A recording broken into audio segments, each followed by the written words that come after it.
Good afternoon, officer. Here, hold this for me.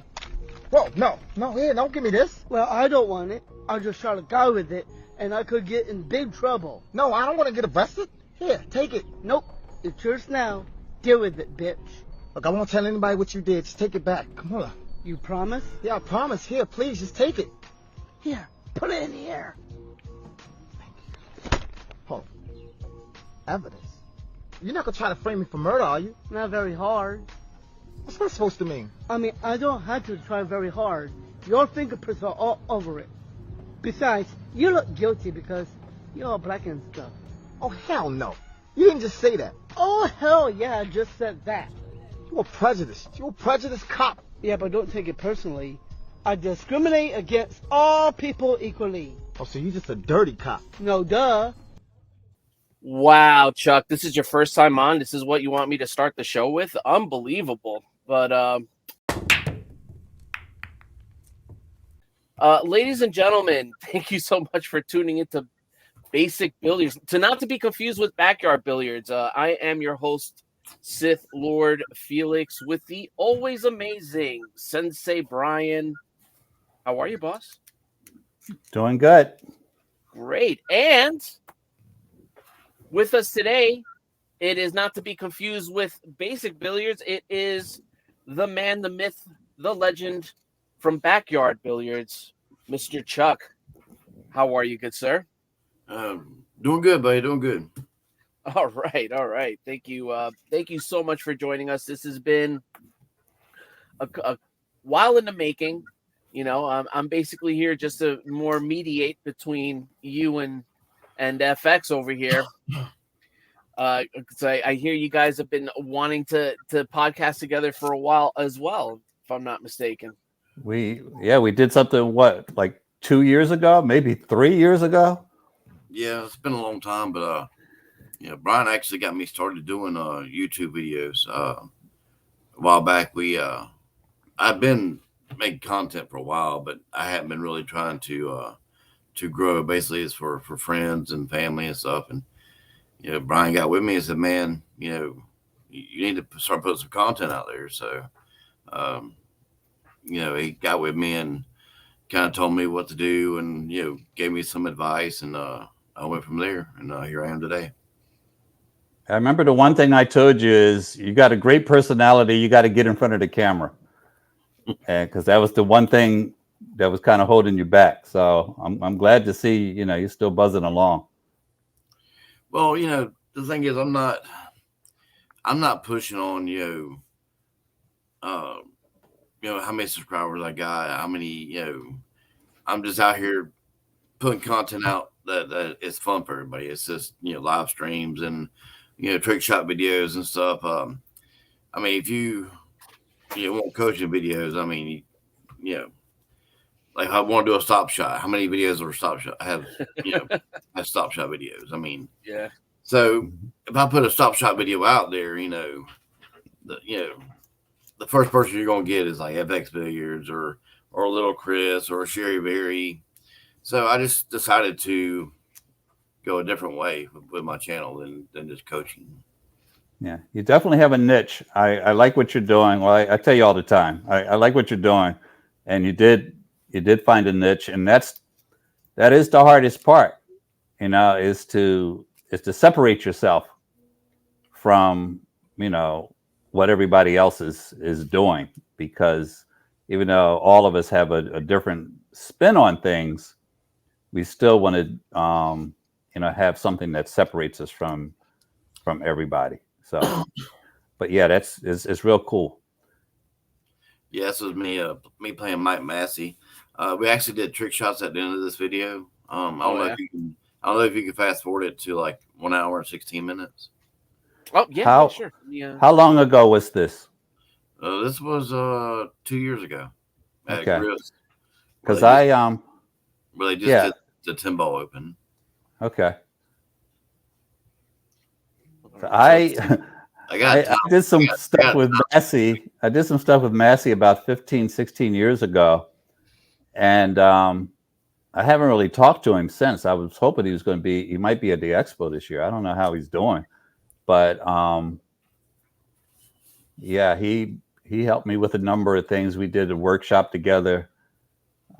He came in when he was in the Philadelphia area. It had to be like over 15, 16 years ago, and then we kind of lost contact.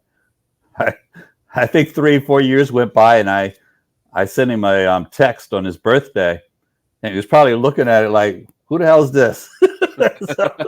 Because I hadn't talked to him in years, and then all of a sudden, "Hey, happy birthday, Mike!" I don't know this guy.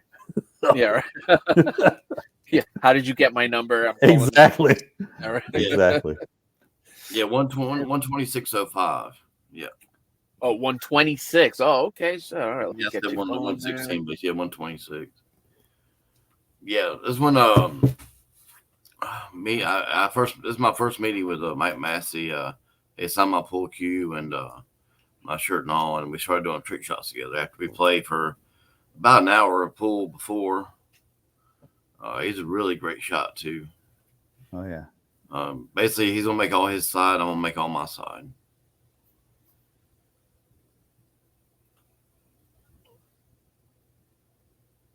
I don't know Sick. why I can't get you.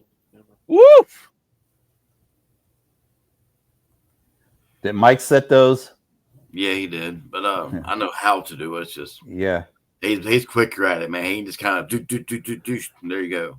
Yeah, I know. For anybody who doesn't know, Mike has a pretty good book on trick shots. He Yeah, here's one I show Mike. yeah. If either of you guys don't have his trick shot book, I'll send one out to you because he gave me like 4 of them, and because I had guys that were supposed to be at the workshop that didn't show up. Cool. That's one of my favorite shots. Oh, nice. I'm trying to get your image on there, but it's listing it as camera 4. I don't know what happened to camera 3. I'm not going to interrupt with StreamYard bullshit talk, but let me see. How do I change that? I don't know. I go out and come back in real quick. No. That's not you. It's my lack of understanding of this dang StreamYard. Uh-oh. Yeah, this is where I think he tried to get me to make like 15 balls, all or in one shot. Takes me a couple kind of times to get it because you have to hit this one hard, and I didn't hit it hard enough. I think the most amazing thing is not just that he sets these shots, but like the next day he'll be on an 8-foot table and do the same thing, or he'll be on different cloth. He just always seems to know what to do. Well, his setup time too, boy. He just knows I know. balls. Yeah. We have to, like you and I probably would have to like measure and this, that, and the other. And still, I missed 4 of these out of the 6. I think I missed one ball, but he kept setting up for another guy too, and he kept missing it too. Yeah. Actually, this is my buddy Ruben. I went to California to visit my buddy Ruben, who is a YouTuber. His channel is Rubester760. I remember Ruben. And he does a heads up pool too. They do live streams on that heads up pool. It's a channel. The way they do it is, say you break an 8-ball, right, and you make it's still open after break. You make 1 or 2 solids, and you miss. Then it's your opponent's turn to break and run what they can. Then when that person misses, it goes back and forth until the 8-ball's made. Do you stay on the same suit or do you change suits? You stay on the same suit. Balls stay where they're at. Balls stay where they're at when you miss. Okay. Which is hard because if you get hooked, say you make a bad shot and get hooked, it can take you a couple innings to get back to a good shot. Yeah. All right. Wow. These are great. I'm sorry. I'm in the background just trying to get this squared away with your camera, which I almost got, by the way. Yeah, no, trick shots, I have to get basic shots down first. I can't even.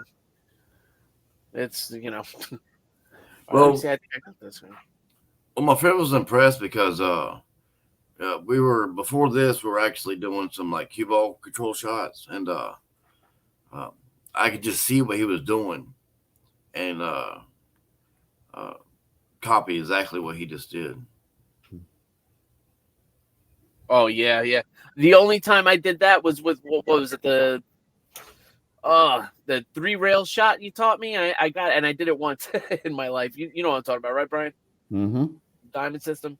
Yeah. It's funny because Massey was the one who taught me the 2-rail kick, and now it's all over YouTube. Everybody just calls it the diamond system, but Massey was talking about it, 15, 16 years ago. Oh, that's hilarious. So That's sick how fast he just shot that. He just sets it up farther than it's that's crazy. It ain't nothing, He actually puts cue ball on the rail, on the short rail, and puts a ball in the middle diamond on the other short rail, and spins it in with one hand. It's off of the rail. I almost do it my first try. But yeah, man, that was a really good experience. Thanks, Ruben, for doing that. Like I said, we went to he put us up in Rio. Mm-hmm. I just started following him actually. I think on and he has shorts too, right? Yeah, he has shorts. The right guy. Yeah. And he has a lot of friends he plays pool with too, so he goes live a lot. He's live last night playing. Jeez, that dude's a Hulk, man. He's like 8'4". Yeah, I don't. Somewhere on my website or Facebook or somewhere, I have a picture of me standing next to Massey. And I'm 6'1", and he's got like 3-4 inches on me. Jeez, 3-4 inches and like 150 pounds. He's a big guy. That's insane. Yeah, so this is where I make all of them but one.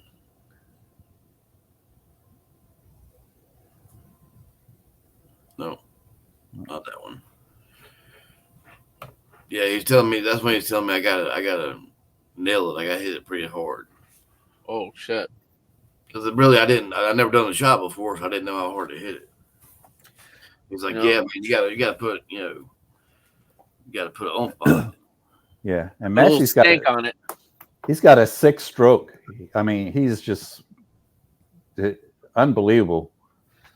That's actually it's kind of a good segue. All right, so I played APA this week, and I totally embarrassed myself. Lost 3-0. It was atrocious. All right, like so bad that my captain had to have words with me afterwards and be like, "Bro, what's up with you?"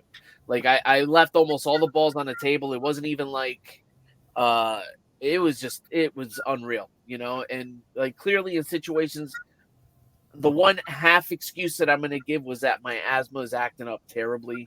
And I do notice if I can't breathe just right, my stroke all of a sudden suffers, that being said, I gotta fucking win. You know what I mean? Like, part of my language, but yeah, I gotta win regardless.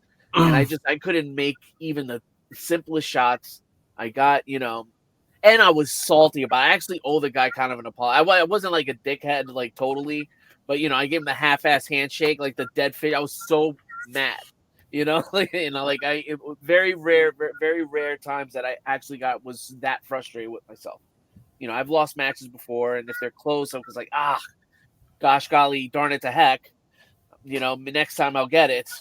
But this was just like, what is wrong with me, But anyway, to tie this into what you were talking about, pool stroke, we're playing on a diamond table, these brand new tables that the bar got.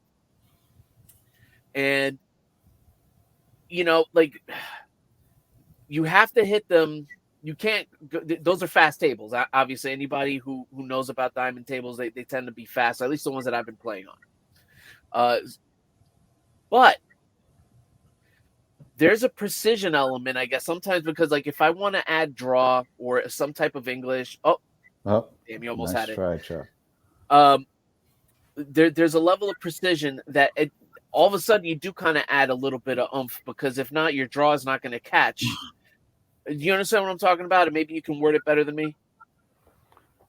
Well, if you're not, if you're, excuse me, if you're not accustomed to playing on, good cloth, a lot of things happen with your draw shot. I mean, Chuck will tell you there's times when hitting the ball softer actually gives you more draw than hitting it harder, because what happens is it catches the cloth quicker than if you hit it harder. Everybody has seen the ball spinning in place and then it snaps back. Well, you can change the entire trajectory of the ball just by how hard you hit it. And so it does take a little getting used to. But the funny thing is, when and I've told this story before. I don't know if I told it on your channel or not, but a lot of times guys say, "Oh, this cloth is fast." Or I remember, like, the first time I ever took some people to a pool hall, they said, "Oh, this table is huge." You're talking about a 9-foot table, and I'm like, "Yeah, that's what size it's supposed to be." And then they're like, "Oh, this table is fast." I'm like, "Yeah, that's what the cloth is supposed to be like." Right. So everybody always complains about, "Oh, these diamond tables, it's fast here and they're doing this and that." No, that's what it's supposed to be like. You've been playing on the wrong thing all your life. Right. But so the attitude should be, which is definitely mine, is, damn, I need to learn how to play on these tables. If I'm gonna have a shot, right? That is the mentality to go in there, and not, oh, well, dang it, this table's too fast. No, well, you got to play on it, So deal with it. You know what I mean? But because they're not going anywhere. Okay. Yeah, that's my buddy Ruben right there shooting now. Okay. Yeah. Okay. Yeah, that makes sense. All right. Yeah. Do you have the one where I was playing on that 9-foot diamond?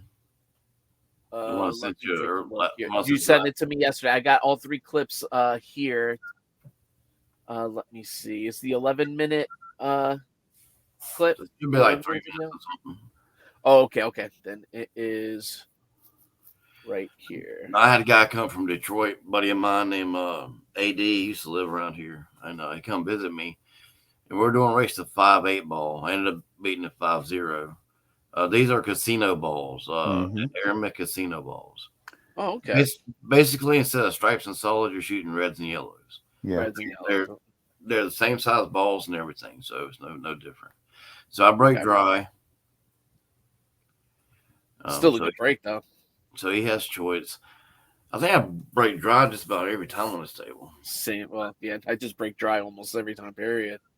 I mean, I guess the ball should be in the middle, right? I've been kind of getting a little bit better with that, with getting the cue back to the middle of the table. But damn. Well, it helps to have a target on your break if you're aiming to make the head ball in the side or the 2-second balls towards the side. I try the 2-second balls. Yeah, that's my favorite. It gives me twice as many chances to make it. I don't worry too much, I guess, because I usually leave it close anyway, but I don't worry too much about trying to get the cue ball in the center of the table. There's 15 balls trying to knock that ball out of there. So you can hit it really well and still end up with the cue ball God knows where. Right. Hanging a pocket hanger. Hey, Chuck, think back about 3 years. What's the name of the kid that lives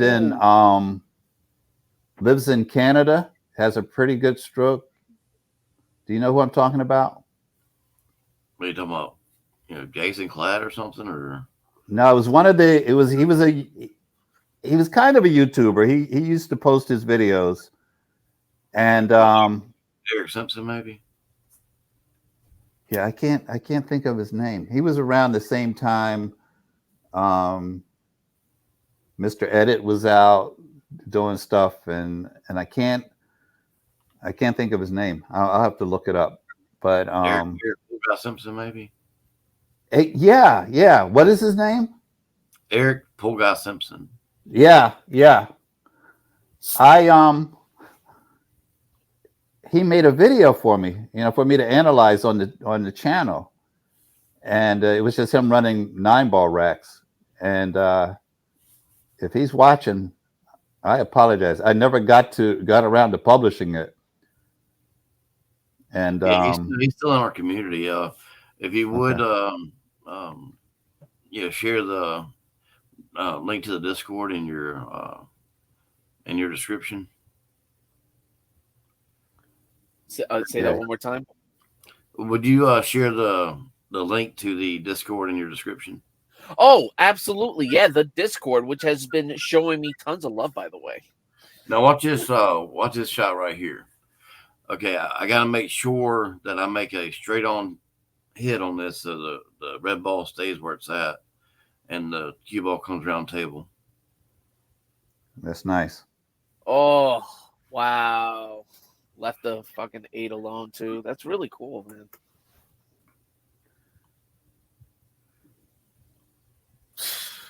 Didn't really want to draw. I want to stop it, but I want to make sure I stopped it. So Yeah. draw, but I'm still good. Yeah, Good angle still. Yeah, absolutely. All I got to do is worry about making it. So yeah, nice run. Yeah. Wow. Yeah, I like that combination. A lot of people don't appreciate the difficulty in freezing that ball, that second ball there. They just want to make the combination, and then the ball's all over the place. Well, it was crucial because if I off hit it, it's going to be on the rail. Right. So, that's why I took a second to look at that. But anyway, I want to talk a little bit about the APA, like we were talking about. Segue to the APA. All right. Because, it was an APA game we're talking about. Now, before we get into it, are you currently with APA, or what's your relationship with it? Like, Well, I haven't played APA since I was in my 20s. But well, you're 28 now, so I mean, can you be a little more specific? I'm 46 now, buddy. Nah, bullshit. But okay, all right. I'll card you later. But all right, 46. So you were in your 20s, what, like a couple years? Look at this right here, buddy. Hey, man. But no, my experience with APA actually wasn't that great. My pool hall camp. This is back when APA pretty much kind of just started hitting the scene pretty hard, and the owner of my pool hall came up to me like, "Look, I'm putting together a team," and basically he handpicked us, and we ended up going to the finals. Well, during the finals, I had a guy go up and handicap, and it kind of we had to forfeit. Which people don't understand is you can go all the way to Vegas and be in Vegas in tournament, go up and handicap, bam, you're forfeited out of the whole tournament. So, that's what I'm trying to talk about today is the dark side of leagues altogether. People don't talk about how it doesn't get into. Well, first off, I don't believe it gets into the higher players. Like, if you're a 7 or a high level 7, first off, you're lucky if you can find a team that'll take you. Yeah. Call around. Look, man, I can't take you. Yeah, the math doesn't work. We talked about that, I think, maybe last week. Yeah. Yeah. But at the same time, you got to take a thing. They handicap this so much that it's so hard for the higher ranked players to move up. So okay, let me stop you right there real quick because that's a really good point. But for people who aren't familiar with APA, right? I think Brian can describe it better than all of them, than me and you, maybe, or perhaps you can. But when you're playing, basically when your teams are playing against each other, the players are picked based on their rank, and they can only go within a certain point system. Can you explain a little bit better, Brian? Well, most of the rankings are for 8-ball. I always talk about the APA 7. I'm always talking about 8-ball, but the APA 9 is 9-ball. But in 8-ball, which is what most people are playing, there's what's called the 23-point rule. So everybody's ranked between a 2 and a 7 in skill level. And you can't use more than 23 points on any given match where there's going to be 5 different people playing. So if you do the math, if you've got a 7, a 5, now you got 12 points, then you can throw in a 4, you got 16 points. You got to stay under 23 with the rest of the people that you put up. So if you have 3 sevens on your team, you're pretty much screwed. But yeah, there's a lot of problems with it, with the handicap system, and especially as you move up higher. But so Now, yeah, that's basically how it works. So yeah, go ahead, Chuck. What were you? that's what I was going to say. So that actually leads into what Chuck was talking about. Yeah. Well, in my opinion, like if you're a higher level player, you just need to do tournaments and stuff, because if you take and think, APA is amateur pool. Mm-hmm. So they're going to cater to the amateurs more than the higher ranked players. That's where they make their money at. They have to. Yep. Right. So I mean, they're not going to make much money off the higher ranked players, because unless you're in Masters, you can't jump Mass A or anything like that. Mm-hmm. There's no push out. So they are suppressing the better players. And you're playing on 7 foot, valleys, like you said in the previous video, it equals the playing field. It's equalizer tables, yes. So if I can't come with everything I can come with, like jump shots or Mass A's, you're putting more of a handicap on me than I'm already given. Exactly. So you're giving up the spot in the number of games, and on top of that, you're giving up your ability to use your full bag of skills. Now, the APA does have a Masters division, and I played in the Masters. I took a team to the finals in the Masters. The Masters is actually pretty cool. If you're a 7, you got a bunch of 7s. The rankings don't matter. You play 8-ball and 9-ball. You play X number of games, and you can use all your equipment. You can use your jump shot. You can use everything. The problem is no one wants to play Masters on a 7-foot table. So you have to basically have a pool hall that's going to cater to your Masters team. And that's what happened to us. It was many years ago. But that's what happened to us, is the pool hall closed down and there was no more Masters. But yeah, once you get past, once you become a 7 in APA, a lot of things are up against you. So you're right, Chuck. You're right 100%. Their bread and butter is the 2s, 3s, 4s. Exactly, the 2s, 3s, and 4s. That is where the money is made. Also, there's not a lot of longevity with the 7s.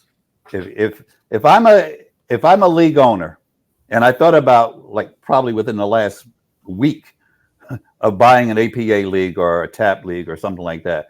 If I'm a league owner, from a business standpoint, I am not catering to the 7, because he's probably going to leave at some point soon. Okay.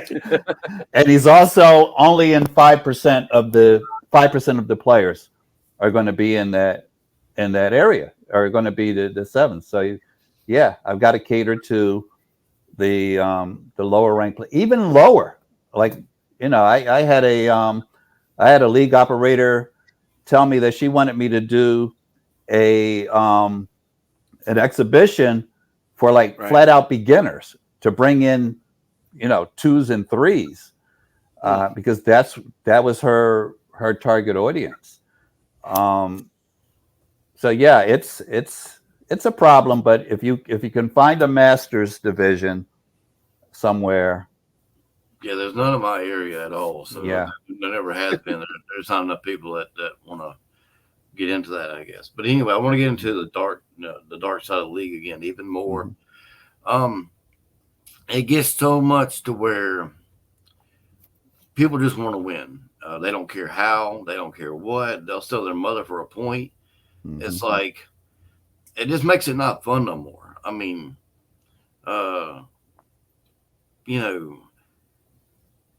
I went to leagues because I enjoyed it, but then the people just got awful.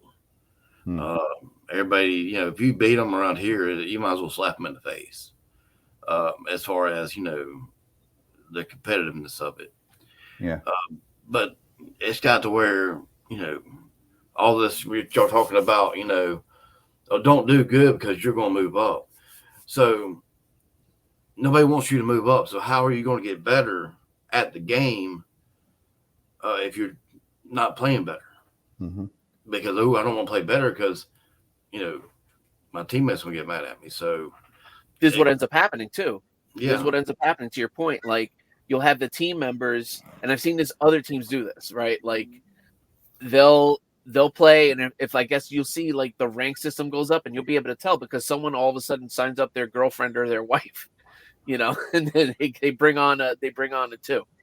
I guess and from what I understand, I don't know if this is everywhere, but they're called sacrificial lambs, because of the point system. Instead of you getting better or whatever, like, it's now. I mean, if you want to get better, you have to have someone that you can bring along to fill in that point gap. But not just that. I think the point that Chuck is making is, let's say you are a 4 and you work on your game and you improve, and now you're a 5. Your ability to win your match just decreased by about 20%, 25%, because now you're spotting that 3 that you were beating by 1 game. You're spotting them 2 games. So you might be right there. Or if they have a 6 or a 7 on their team, now they can't play somebody. Exactly. And so but the moving up thing is a big, like, it was 16, 17 years ago. Technically, I can't play APA. The pool is my full-time job, so they classify me as a professional. But 17 years ago, I brought my cousins in. We played. We were running all over everybody. We had a good time. There was one team that everybody on the team was sandbagging. Everybody on the team, and yeah, every year they went to Vegas, but they were very good at it. We were joking the other day. I forget if it was the two of us, Felix, but we were joking the other day that sandbagging takes a certain amount of skill, and to do it well, because people sandbag and they end up losing the match because they're sandbagging. But yeah, the biggest problem is that you are a 5.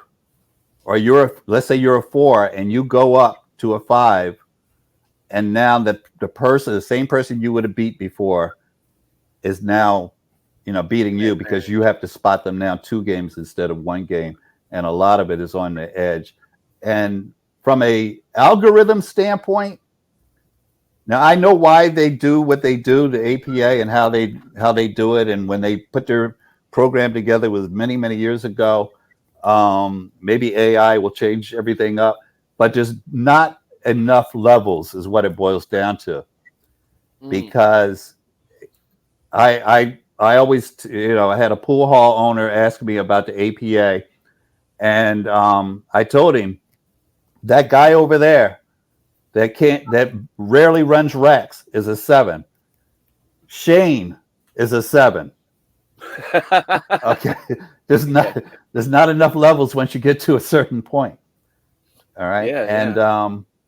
So yeah, and there's going to be problems with it, and it is a thing, and it has gotten worse over the years. I'm with Chuck. You think it was bad, 15, 16 years ago? Nobody talked openly about sandbagging. They talk about it openly today, and I used to tell people, and I don't want to just beat up too bad on the APA, because I recognize its importance, and I have friends that are in it. Like I said, I thought about buying, a territory. Yeah. The problem was the available territories were like, 500 miles away. I'm like, I'm not moving to own an APA team. But yeah, I used to tell people all the time, get in the league. There's a bunch of nice people, and you're going to have fun. You're going to meet people. That was 16, 17 years ago. Now there's just some flat out assholes that just, like Chuck said, they'll slit your throat for a point. And it is a different environment, but it is regional, because I know in Chester County, near where I am tonight, right now, it is daytime. It seems like night because I'm downstairs. That's good. Yeah, 'cause in prison, he's in Yeah, solitary in the confinement. prison, yeah. I forgot. but the prison I'm in is in Chester County, where the league is full of really, really nice, really cool people. And I know a couple leagues, people got ejected from the league because they're assholes. Teams have gotten ejected because they got a whole team full of assholes. You know, but it is a regional thing, and they're like, oh, why are you kicking me out of the league? People don't want to be around you. And you know, and on top of that, you have the cheating and you know, that's what sandbagging is. So it is a thing. That's where it's going. Sandbagging is going to hurt you when you go to Vegas or somewhere, because somebody's going to go. Because if you don't play your best to win, to move on, you're going to lose anyway.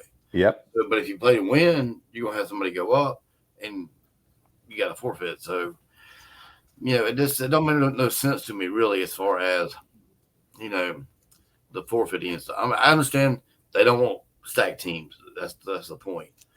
Yeah. But, you know, say no stacked teams don't really have, you know, because I guess you know, I just don't understand where you're in Vegas, you're in the finals, you're playing, your team's moving up. Then before your next match, you find out somebody went up, and then you have to forfeit. Yeah. Wow. But I kind of want to give you a treat real quick, man. I wanted to go over. I'm not on my table now, but this is a little bit of coaching. It's about focus and what that really means. Okay, people really think they know what focus is, but I was going to give you some examples real quick. Will you make me full screen real quick? Yeah, sure. All right. Everybody look at this paper. I'll give you a second to look at it. Mm-hmm. All right. Now look at this paper. Okay. Mm-hmm. Okay, the first paper, your eyes are just kind of wandering, right? Okay, the second paper, I put one little dot, and your eyes are drawn to it. Right. All right. When, let's just say a beginner player, when they're seeing an aiming spot on the object ball, they're probably looking at a section about like this. Mm-hmm. That's the section they're looking at to aim at. A little bit of a better player, a little intermediate player, would be looking at this. But now, okay, somebody like me and Brian, when we're aiming a shot, we're looking at that. I'm sorry. Mm-hmm. Do you see the difference in the margin for error there? Yeah. Mm-hmm. Okay, so that's what I'm trying to explain to people is, you know, you have to actually train your eyes to focus even more on a specific spot instead of just hitting a section. You know, no, go on. I'm sorry. I'll bring this up after. All right, what do you think about that, Brian?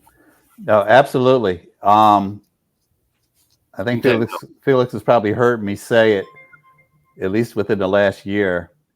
I always tell people I was just working. I'm getting out to do a lot of in-person lessons recently over the last couple of weeks, and I'm actually booking them up. I'm almost booked up until April, I think.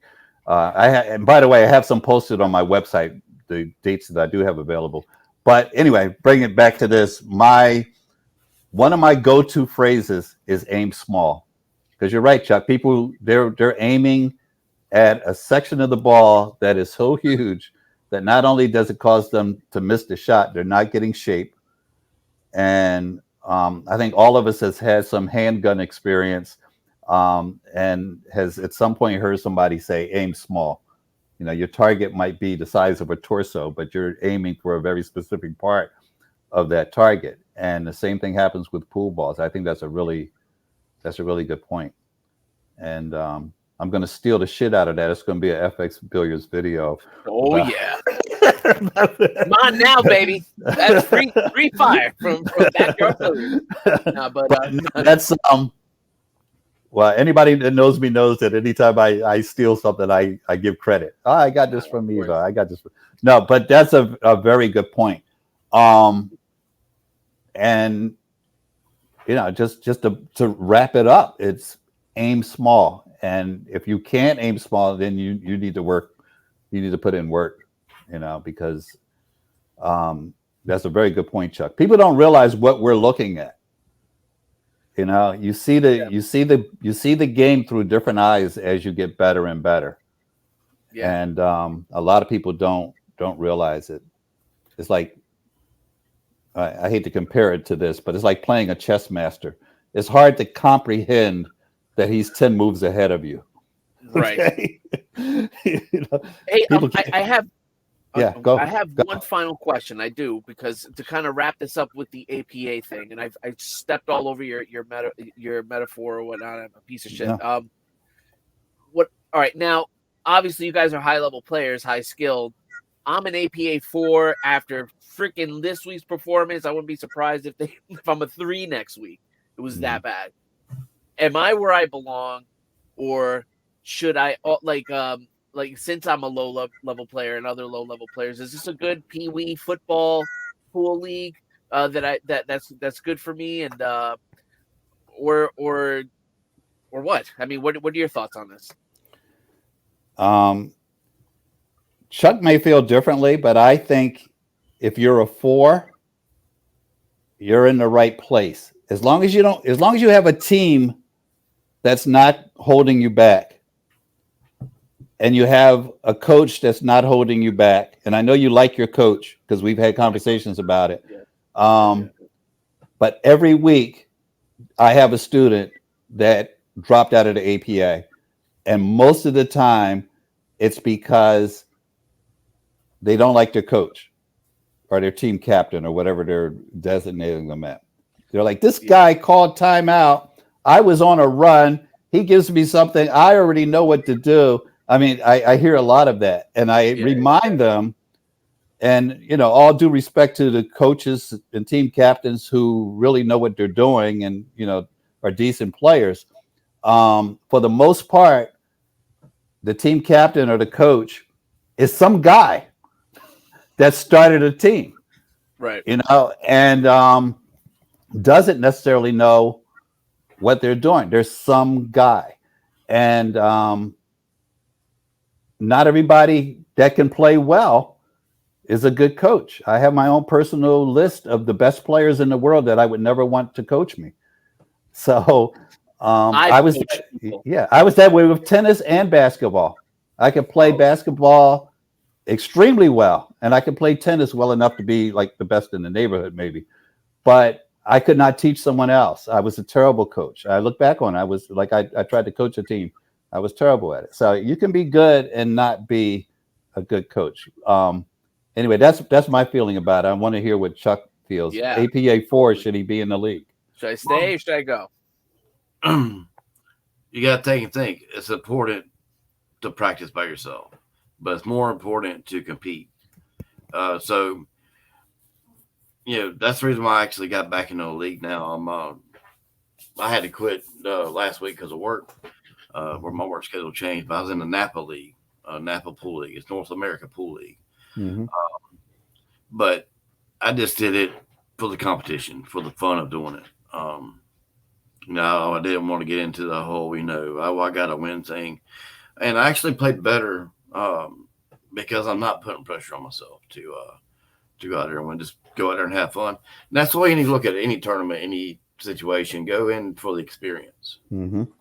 Say you don't go into a tournament saying I'm gonna win this tournament. And like you were saying before, you played bad. Everybody's gonna have an off day. That's just inevitable. You're gonna have a bad day here and there.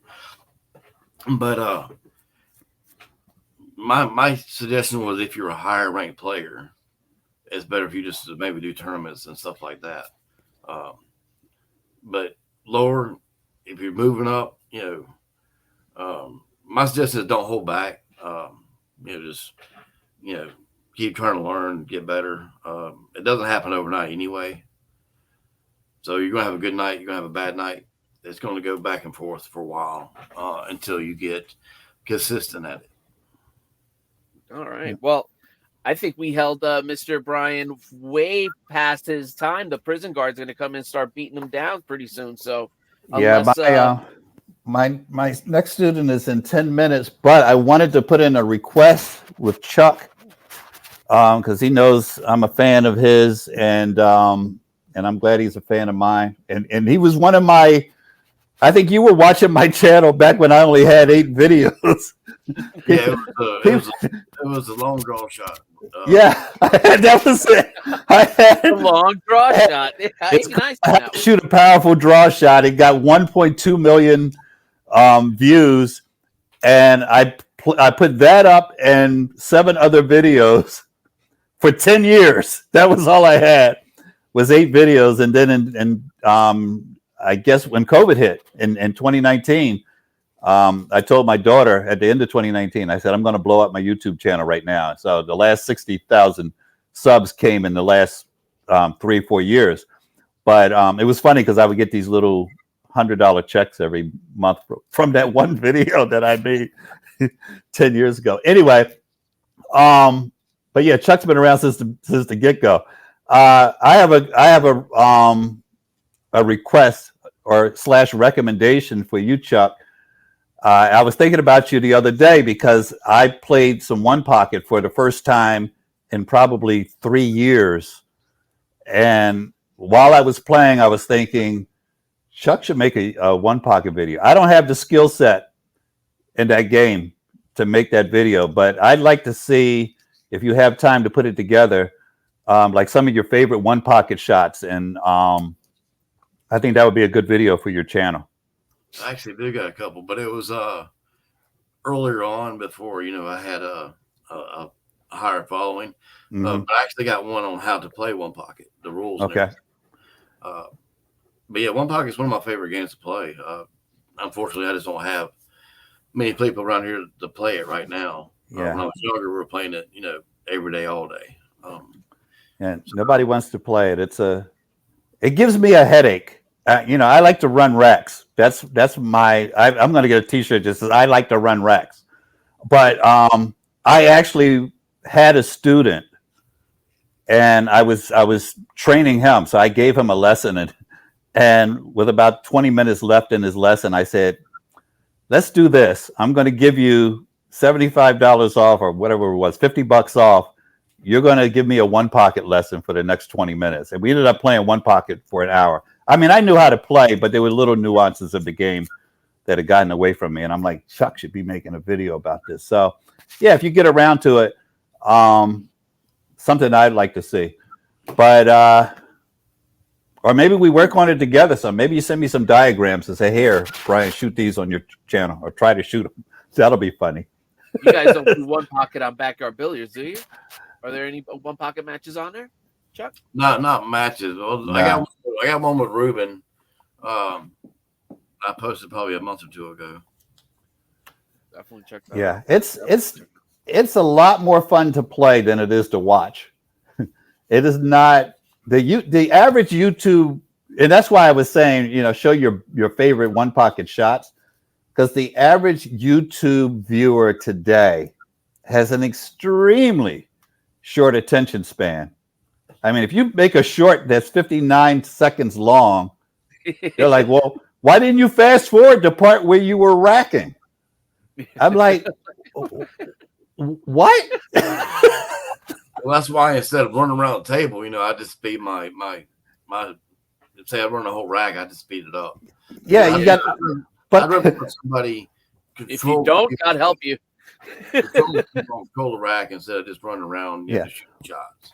Well, I had a video, and this is what I remember.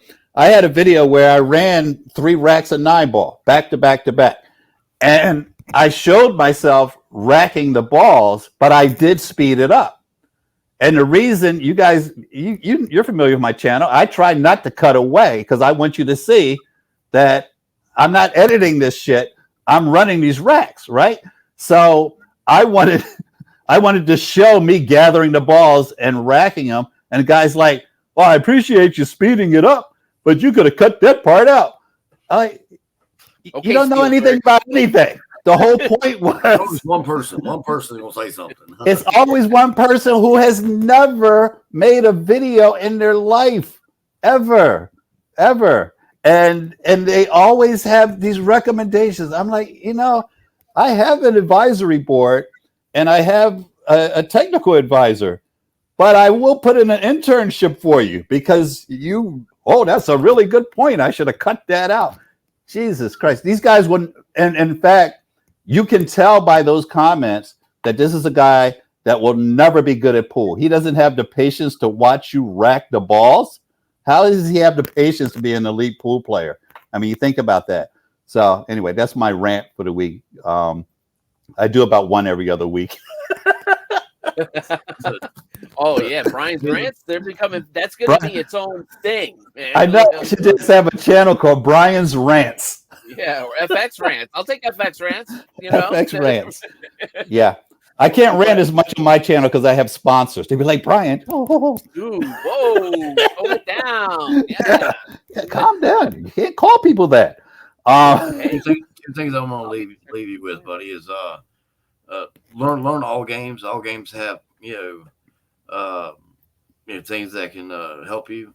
Like one pocket will teach you banks and also subtle safeties. Yeah, safety doesn't have to be. You can leave somebody a long bank shot. If you have to, just distance if you have to. I mean, yeah, just your fine touch. Safety. Just tap the ball here and there and get it behind something. And also get out of your comfort zone. Okay, I had a buddy of mine. I said, look, you could have ran this rack if you just bumped this ball out during the rack. And he's like, well, I didn't feel comfortable doing that. And I'm like, well, you're never going to get any better if you don't get out of the certain comfort zone that you get in. I don't want to do that because it feels uncomfortable. Like one time, Brian, have people say, how do you make that shot? You ask them, how many times did you practice a shot? Or only when it comes up. Right. I take my hardest shots and I'll practice them, over and over again on the real shots. No, I'm not guaranteed to make it, but I'll be more comfortable shooting it when it comes up. Mm-hmm. Yeah. Well, I have 1 minute to get on my next call, but the other advantage of one pocket, and I guess you think about this as you get older, like me, it forces you to focus. Like I can hit myself in the head 10 times and run a 9-ball rack. But if you aren't focused in one pocket, you're not getting it done. You have to constantly, every shot, you are thinking, you're doing something, just to stay focused. So, but I appreciate you guys, and this was great. And Chuck, keep up the good work. Both of you, keep up the good work. If anybody who's still with us after my rant, don't forget to subscribe to this channel. Please. Hit the like button, hit us in the comments, and I'll talk to you guys soon. All right? Hey, God bless, Brian. Okay. Always good to see you. And all right, guys. Take care. And with that, I'm going to sign out as well. Mr. Chuck of Backyard Billiards, where can everybody find you at? I am, Backyard Billiards on YouTube. I'm also, I have a Facebook group also. You put a link to that in the description as well. We're also looking for more people to join our Discord. Got plenty of people on there. We got, Mr. 801, we got, Ruben, we got, anything pool related you can post. We also have a streaming room that you can go to and just challenge somebody to play, and you don't have to record it. They do that a lot in there. But yeah, man, Backyard Billiards, subscribe, like, share, and hit me in the comments. That's right. Don't forget that bell notification. Hey, yes. That way you get notified anytime we go live or put out new content. That's right. That's right. And you're definitely going to get really good content. The matchups are good. I'm going to find a way. I got to get a table that can let me film, whatever, all that, yada, yada, yada. I'm going to find a way to participate in one of these events with Chuck's blessing. So, guys, yes, thank you so much for joining us. We will see you next time. God bless. Enjoy the rest of your weekend, and take care.